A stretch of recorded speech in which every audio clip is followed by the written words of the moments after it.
You know, some stories aren't just stories. They're actually invitations to go a little deeper. So let's dive into a classic story from the Quran and see if we can find some of those pearls. See, sacred texts aren't just instruction manuals. They have layers of meaning waiting for us. This story has a few distinct layers of wisdom. Today, we're going to explore the first two. It's all about a group of people who retreat from a corrupt society into a cave. Which, begs the question, what does a cave actually represent? The philosopher Plato saw the cave as a prison. But in this story, it's a sanctuary. And that makes you think. We all have our own caves we retreat into, don't we? But be careful. These can become prisons, trapping us in a world of shadows, just like Plato's. Okay, so this next story shifts from our inner world to our relationship with the outer one.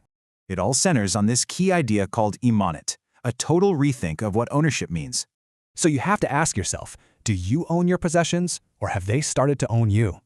Because when we're consumed by what we have, we can lose the simple joy of just being. In both these stories, the characters have a huge awakening. For the cave dwellers, their money is worthless. So if worldly things lose their worth, what's our true declaration of assets? The story ends with this beautiful list, contrasting two very different kinds of wealth. It starts with the concrete things, right? The stuff you might list on an official form. But then it shifts to the intangible stuff, the personal things that make a life rich. The ultimate asset isn't something you can own. It's something you build in other people. So that leaves us with one final thought. When worldly currency is worthless, what will you have to offer?